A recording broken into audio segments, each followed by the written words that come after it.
porte notre salut collectif. Alors nous sommes tous inscrits dans la chair du Christ. Ça veut dire que notre ennemi y est aussi, comme Paul, au moment où il agissait de manière terrible, il y était avec Saint Stéphane. Je pense que la première des choses que j'ai toujours fait, mais c'est vraiment une ascèse que je me suis donnée.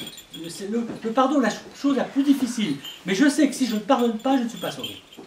Alors, remets-nous de nos dettes comme nous remettons nos débiteurs. La phrase, elle est très simple, elle est dans la prière essentielle. Remets-nous de nos dettes comme nous remettons nos débiteurs. Bon, il faut remettre. Je suis tellement pécheur que de toute façon, je n'ai pas le choix. Là, déjà, il faut se dire, il y a une méthode dont nous sommes sûrs que nous serons sauvés, c'est le pardon. Vos péchés seraient comme écarlate, si vous avez pardonné toute votre vie, vous serez sauvés.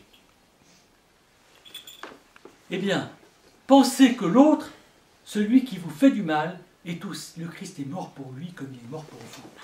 Seulement, voilà le problème. C'est que nous pensons meilleur que celui qui nous fait du mal.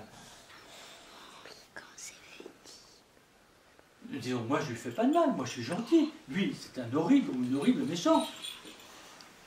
Mais ça, c'est la photographie, Satan. Vous savez, c'est un maître chanteur. Il nous montre des photos de notre vie en disant, regarde ce que tu as fait, regarde ce que tu as fait, regarde ce que tu as fait, regarde ce que tu as fait l'autre. Il nous montre des photos comme ça pour que nous nous arrêtions à quelque chose qui ne changera jamais. Mais la vie spirituelle, c'est le contraire, c'est la vie, c'est le mouvement. C'est l'énergie incréée. Ce qui veut dire que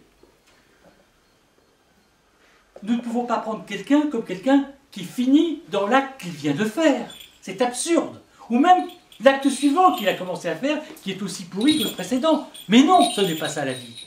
La vie, c'est au contraire l'espérance que Dieu a un plan pour lui. Et je savais que je terminerais par quelque chose que vous avez tous compris. Croyez-moi, dans la foule qui crucifie le Christ, mais aussi les deux larrons, il y en avait beaucoup qui étaient très contents que ces deux larrons soient pendus à la croix, parce qu'ils leur avaient fait du mal, ils étaient connus, c'était de redoutables assassins. Je ne veux pas faire le catalogue des choses affreuses qu'ils avaient faites dans leur vie. Il y avait une liste. Seulement, l'un des deux se responsabilise en disant à l'autre, pourquoi l'injures-tu? Pour nous, c'est la rétribution juste de nos actes. Et il se retourne vers le Christ en lui disant, ou il lui dit pas, introduis-moi dans ton royaume. On ne pense même pas à une chose pareille. Il dit, souviens-toi de moi, Seigneur, quand tu seras dans ton royaume. Déjà, il se dit, s'il se souvient de moi, il y a quelque chose en moi qui sera relié à lui. Mais il ne se voit même pas dans le royaume. Mais il se responsabilise à la fin de sa vie, dans son agonie, de tous ses actes passés. Et il change. Et il change. Et il change.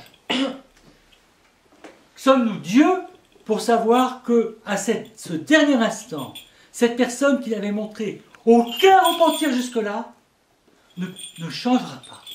Sommes-nous Dieu pour tenir cette condamnation en disant, Seigneur, il mérite l'enfer? Non. Parce que justement,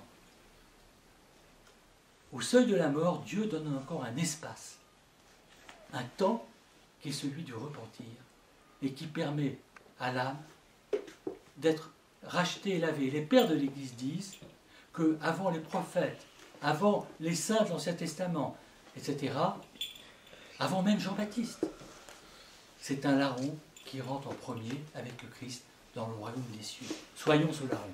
Glorifions le Père, le Fils et l'Esprit Saint, seul Dieu dans tous les siècles.